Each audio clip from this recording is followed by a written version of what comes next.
Welcome back, everybody, to the Only Marathon. We are here with the next run, which is going to be Sonic CD 2011, Sonic Savior of the Planet.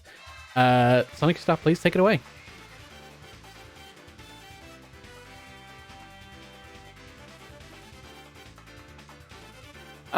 Yeah, for sure. But can I just say one quick word and just give a shout out to all the staff for this marathon? We've had a little bit of trouble trying to set things up here. The staff were really accommodating. They got everything all straightened out. So big shout outs to them. They've done a fantastic job trying to get everything all nicely ready on such short notice. But yeah, hi, my name's Sonikkustar. I run Sonic CD here. We're going to be doing something called Savior of the Planet. Just a short explanation here. This is the 2011 version. Savior of the Planet is an achievement in this version. Wait, hold on. There we go. Savior of the Planet. There you go. Basically, we have to go through each stage, destroy all of the robot generators and the Metal Sonic holograms. And it's a pretty fun and interesting run. It shows a lot more of the game than what you would normally expect. So with me, I got my fair share of commentators. If y'all want to introduce yourselves. Who should go first, FF or FF?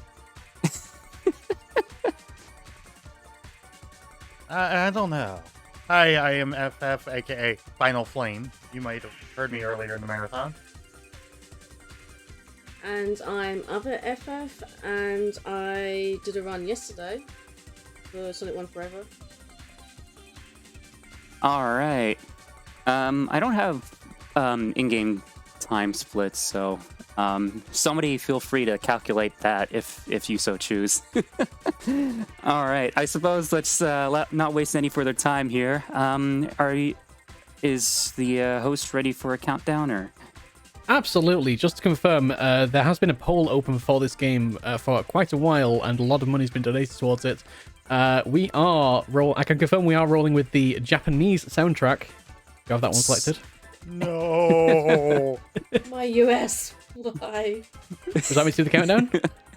All right, yeah, let's do it. 3, 2, 1, go. All right, so this is Sonic CD, as I previously mentioned. Pretty popular Sonic title, released originally in '93 for the Sega CD. This is the 2011 remake. It comes with some new... Uh-oh, okay. My computer was kind of stuttered there for a moment. My apologies. Yeah, it comes with some newly updated physics. You get the more classic Sonic 2, Sonic 3 style spin dash. Tails is a playable character now, and probably the most relevant thing when it comes to speedrunning, there aren't really any zips or glitches. So it makes for a much more like optimization intensive run, so to speak, which I tend to prefer, honestly, over just zipping to the end, but hey, I mean, everybody has their own preferences, you know? So, like I said before, the goal of this run is to try and make it to the end of each stage while it's destroying all of the robot generators and all of the Metal Sonic holograms. You do that by time traveling to the past, like I just did here, and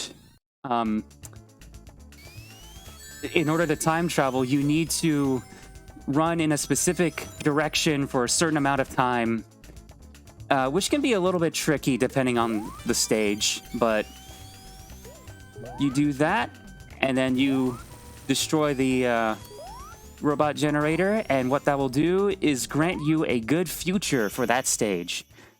You do that for each stage, you can get all good futures for every single stage, which is another category in this game, all good futures. But we're doing Savior of the Planet, so not only do we have to do the robot generators, we also have to hit the Metal Sonic holograms.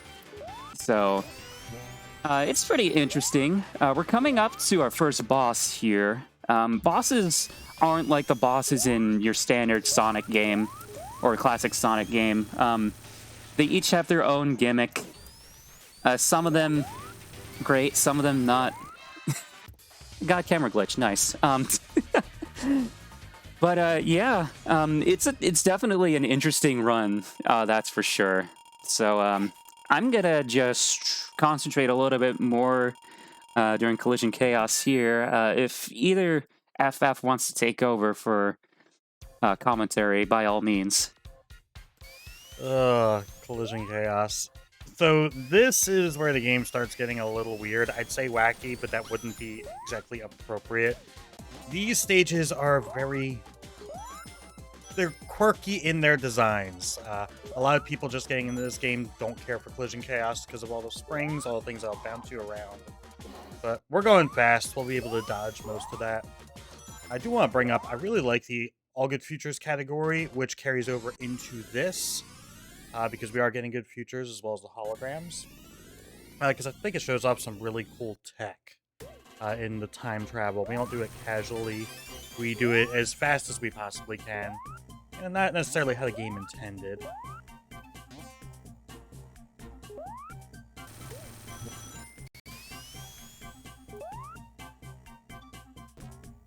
Alright. Got the generator and hologram. Now it's just a matter of making our way to the end here.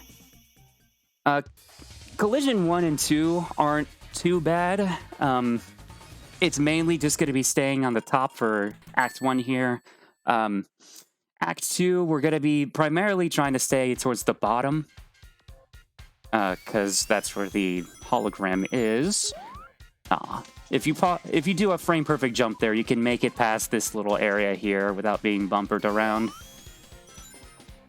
Alright, grab the past, make our way over here, and we're going to be getting our next robot generator.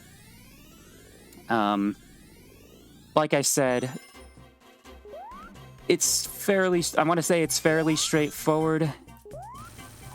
Act 3 of Collision Chaos here, however, is, to put it simply, not fun. You'll understand why when we get to it. A lot of us tend to call it the pinball machine in the community. But You're going to be a pinball wizard today. I got faith. I hope so. Also, if y'all were very sad Sonic's pinball was not in this marathon, don't worry, we've got you covered. Oh boy. So, Collision Chaos Act 3. The main thing about this stage, at least to me, are the bombs that Robotnik throws down. So, they are random. There's no real way you can manipulate them. So you just kind of have to hope for the best. Like that. Alright. Nicely done. Very nice. I think anytime you survive that without getting thrown down to the bottom, it's a good stage. Alright, and that's Collision Chaos. So, Tidal Tempest. Pretty interesting. We're going to be seeing one of the few, like, actual big skips in the game. So, I'm going to do... Oh, that's not the jump button. Hold on. There we go. I was pressing the wrong key entirely. But we do that jump off that bagnet there, and we essentially skip having to traverse around the stage a little bit. And that saves about 7 seconds, I want to say, over having to go around and doing things normally. I've never seen this route. Same. We're learning today. Yeah. Yeah, that's the nice thing Oh, no about... wonder. There's a hologram here. I did not do that. Yeah, again, that's the nice thing about Savior of the Planet. Like, it shows off a lot more of the game than what you are used to. So, but we got that. And now we just make our way to the end here. See, you would think just adding one small thing to like a pre-existing category wouldn't make that much of a change, but as we see there, there can be some big changes. That's useful to know about that. All right. Title 2. This one is actually fairly interesting in and of itself because you generally okay, yeah, I'm trying to find a way to properly explain this. The robot generator in this stage is along the same path all the way to the end of the goal, so you don't actually go out of your way to get it. So this is one of the few stages in any percent and all good futures where the route is essentially the same. Even for Savior of the Planet here, the only difference is getting that hologram right there. And now we just make our way to the end. I feel like I should clarify, the reason why both routes would be the same, this game is timed in most categories by in-game time, and the timer doesn't count when you're actually in that transition between time zones. And the terrain does change in the levels between time periods, so we actually removed a lot of timer-based cycled objects that get in our way in the present. Yeah, it's real nice, that's for sure. It's one of my favorite stages because of that. All right, Title 3. We got the boss. Standard 4 hits here. 3 and 4.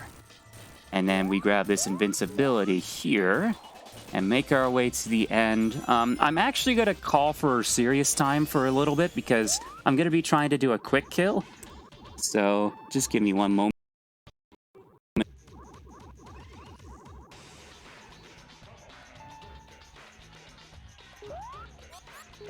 Ah, that's unfortunate. So if you jump at just the right angle, you'll be able to hit Robotnik as he's diving for the first time there.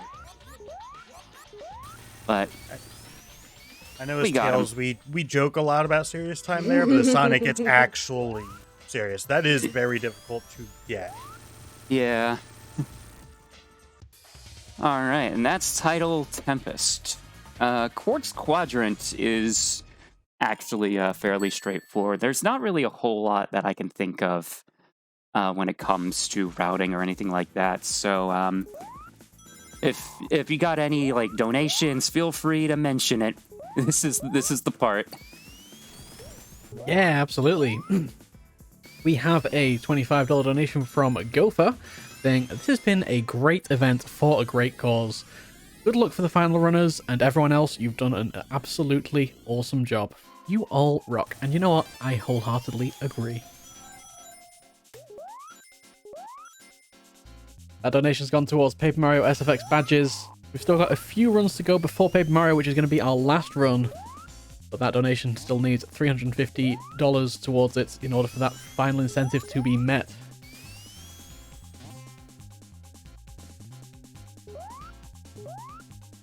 All right, making our way back here. One thing I will mention is that sometimes you'll see me spin dash a certain amount of times in order to make it through certain parts.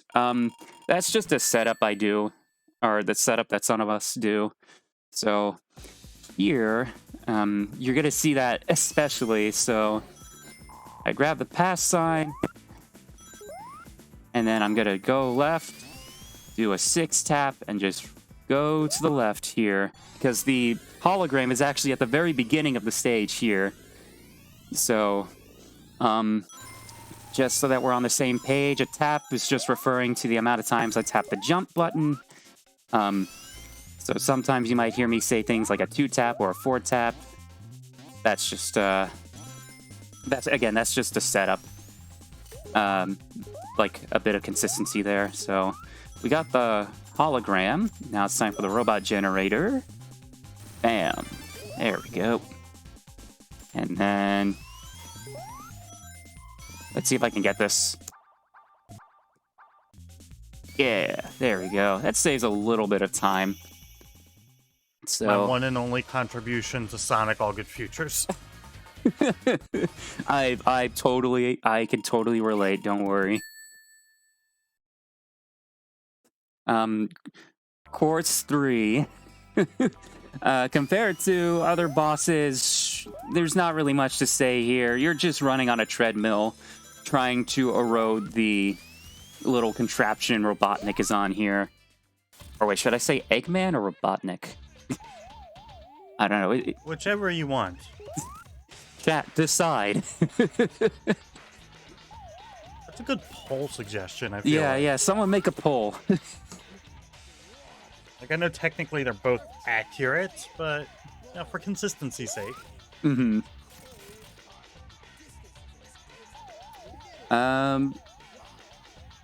The only thing to keep in mind for this boss is you never want to press left. When it comes to jumping over these bombs, it's usually better to just let go of right and then just jump and hold right when you're trying to get back into position. Otherwise, it just messes up the timing completely. Or worse, you'll end up being getting hit into the spikes, so... Good luck with Wacky Workbench. Oh boy. Wacky Workbench. Are there words to describe this level? Wacky, that's the word. Indeed. So the nice thing about Act 1 here is the hologram is actually along the path to the robot generator. So we're gonna actually be swinging by.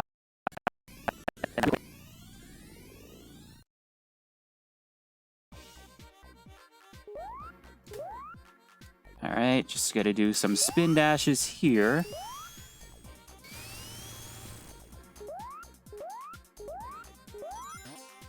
Alright, and this crusher, you think would crush you, it's actually the secret path to the robot generator. There you go. And now we just make our way to the end. I've been messing up this ending quite recently, so... Ah, that was actually not bad. That was way smoother than I thought it would go. Like a good Wacky Workbench 1. Yeah, so the main thing about Wacky Workbench is cycles, mainly platforming cycles. It's kind of hard to predict. Hold on, I need to do a fairly tight spin dash jump to make it past that booster there. Because the pass sign is right across the ledge, so... Okay, yeah, as I was saying, cycles in this stage can be a real pain to deal with. Sometimes they are dependent on when you boot up the game, but a lot of times they're dependent on when the stage actually starts, I believe. So it can be a bit hard to predict. But we're almost out of the randomness for this area here. I could never figure out a proper setup. There we go. The hologram is... No. Okay, get back here. Now this is a real Wacky Workbench. Other way, Sonic. Other way. This is the true experience. Oh my god. That's a place to put a hologram. Okay, hold on. There we go. And so we're just going to do a spin dash jump right there and make our way back. That's partly my fault. I have yet to come up with a proper setup, but that's... If Amber was here, they'd talk about how a child made this stage and turned it into that mess.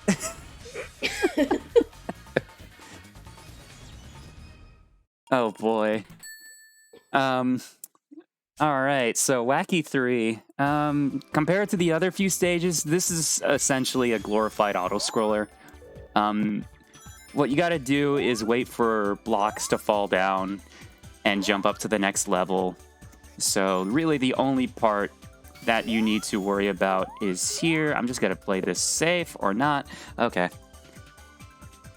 There we Imagine go. not having shortcuts you can do in this boss. I was gonna couldn't say. imagine. If there At was- least if- you're not playing as Tails. I was about to say, if there was only some way you could fly all the way up. Or climb. I still don't know whether to apologise for finding that shortcut or not. So to elaborate, as Tails, you can fly up, land on one of the blocks as they're spawning, and essentially skip a cycle. As Knuckles, you can climb up the wall. As Sonic, you can actually chill a bit during this boss. And it's kind of nice. All right, one last hit.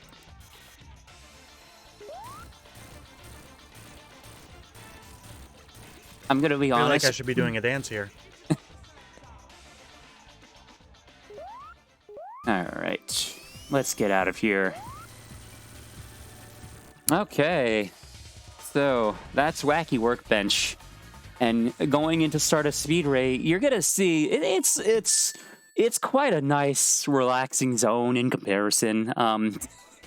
It really is. I love it. The hologram in this stage is a little bit tricky to try and find. But at the same time, it's along the path to the end of the stage, so I wasn't counting there. I usually do a 4-tap spin dash to get in there, but whatever works, am I right? Yep. Okay, 29, that's not bad. Yeah, Stardust Speed by 1 and 2 both tend to flow very nicely, kind of like they do in Mania. It looks quick. I like them. All right, Stardust 2 is going to be a little bit more complicated. The hologram is a bit more out of the way, so we're actually going to be heading more towards the top of the stage. So, should be interesting. Thankfully, the robot generator is at the very beginning here, so it's not too far out of the way. I was worried I was going to hit the spring there, but all right.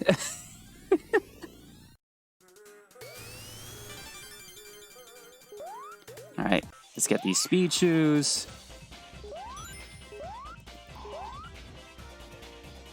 And make our way down here.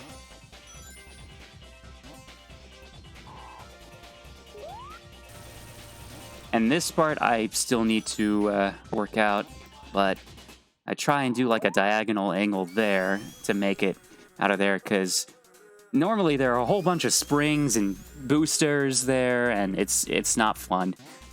But we made it through. All right. If you know, how Okay. many holograms are there in the room? There's at least one in each act, except for Metallic Madness, because I didn't realize there was that many. Oh, I think I know why. It's because because of this act. exactly, yeah. that big makes a lot metals. of sense. Yeah, it does.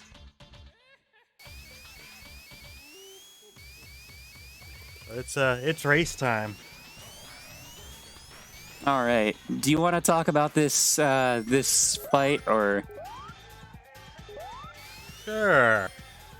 So there's kind of two races going on at the same time. There's a race against Robotnik, who moves at a set speed in this version, and then you also have a race against Metal Sonic. Metal Sonic will rubber band. As you can see, he just did an attack to catch up, and if he's in front of you when he attacks, which is based on, I believe, a timer, he'll actually slow down. So your only real goal here is just don't fall very far behind English, and so you don't get caught by Robotnik. And this straightaway, you just need to end up in front of Metal Sonic, which it's actually pretty. I don't want to say it's easy to do. He will slow down drastically. He gives you a chance to get caught up, and you just need to make it inside here before him. And then Robotnik eventually shows up. It can be a struggle if you start taking a lot of damage. Robotnik will catch up, and his laser beam will annihilate you one shot. All right. We're heading into Metallic Madness, and since we've taken care of Metal Sonic, we only have to focus on the robot generators moving forward now. So, It follows the all. We're gonna be following the all good futures category a bit more here. I'm just gonna take it a little bit safe here. There is a faster strat you can do just holding right, but it's a little bit iffy, and my computer is it's not having the best of times, if you know what I mean. So, but we're gonna be trying a clip near the end of the stage here, which would cut out a pretty big chunk of the run or level here. I was about to say run, but we still got plenty of run to go. So we go up here, we destroy the generator, and then we actually come to the left. 2 taps. Hold on. That might have been too early. So the idea is to bounce underneath a monitor when you time travel back. Like that. And it skips having to traverse around the level. It saves quite a bit of time. So yeah, going the long way kind of stinks there, because I believe you're also waiting on cycles. That seemed like a pretty good Act 1. All right, Act 2 is thankfully not nearly as complex, but we are going to actually do a death abuse. This is probably the only stage I can think of in the run where we do that. So I'm just gonna, get up here, go to the past, just time travel. I'm gonna be going into a series of tubes. It's supposed to be kind of a maze, but trying to remember which. I'm having. Hold on, wait. There we go. Yeah, you just go to the left there, and you end up where the where the robot generator is supposed to be. So you destroy that, and then we're gonna actually kill ourselves here. Take an intentional death to bring us to the beginning of the stage, because we're gonna be time traveling back into the present. Now the reason why we do that is because in the past there's no real way to actually get to the end without having to go the long way. Whereas in the present, there's a series of pistons that you can spin dash or super peel out from, and you will essentially make your way to the end of the level. So, just gotta do... I was facing the wrong way. Nope, come on. Come on. There we go. Beautiful. Hold right. There we go. And that's Metallic 2. And with that, we are heading into the final stage of the run. So, I completely forgot what I was going to say. All right, fall we're gonna into the pit. Yeah, this is okay. So, this is the only stage in Sonic CD that has a bottomless pit, which I almost fell into. Oh my god! Come on. When this stage goes wrong, it can go wrong.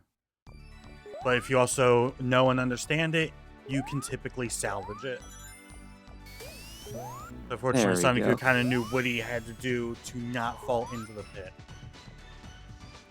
Yeah, it's my muscle memory. I usually run Tails, so trying to play as Sonic is throwing me off just a little bit, but we made it through. Fighting the real final boss there, those fireflies, those are actually harder than this boss, the final, most underwhelming boss. All right, so we're gonna try and hit Robotnik twice here. Usually you're only allowed to hit him once. And what that does is skip a whole phase of the fight, which saves about 7 seconds, I want to say, 5 to 7. So it's about 8, I think. 8? Okay. All right. On to the last phase. We want to stand in the middle. That allows this to come by much sooner. And one last hit, and then we are done. And time. GG. GG.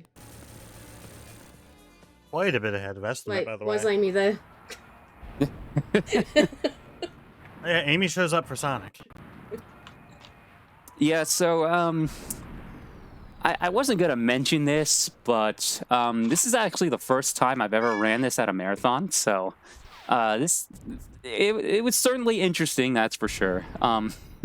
It's kind of why my estimate is pretty generous there, I guess.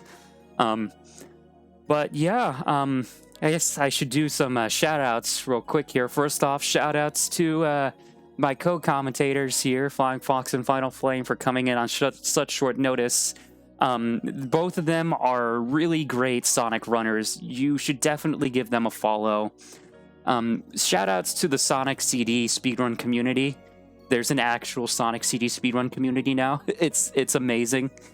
I remember when there used to barely be any runners, and now we have a whole leaderboard set up full of different categories, some of which have not really been considered before. So it's amazing to just see how far this game and these runs have progressed. So again, also shout outs to all of the staff for putting this together on such short notice. They have been incredibly helpful and awesome people. Thank you. Shout outs to everybody, donating and whatnot. Please keep up with with all those donations. And last but not least, so some of my family celebrates a thing called the Day of the Dead, where one of the things about it is that we take some time to remember those who are unfortunately not with us anymore. The only kid is not here with us, and it's incredibly disheartening to understand that fact. But the fact is, they have contributed to this community in ways few other people have. So I guess I just want to say thank you, kid, for everything that you have done, or at least have been able to do. You may not have been here for as long as we have hoped, but your contributions will never be forgotten. So, and with that, I suppose I should, I suppose that is it. So once again, thank you all for watching. I hope you enjoyed this run. Once again, my name's Sonikkustar. You can find me here on Twitch. My name's exactly how it's spelt. Also, yeah, if you're interested in running CD, please join the Classic Sonic Community Discord. We got a whole bunch of folks out there who are more than willing to help out, whether it be through the remake or through the original Sega CD version. So, yeah, I guess that's all I have. So, again, thank you all for watching, and take care. All right, thank you very much, Sonikkustar, for those very kind and very moving words, and for an incredible, incredible run. Coming up in a few minutes is going to be Sonic and All-Stars Racing Transformed, but before we get into that, we're going to have an intermission, and just before the intermission, we're going to have a few words in memory of the Only Kid.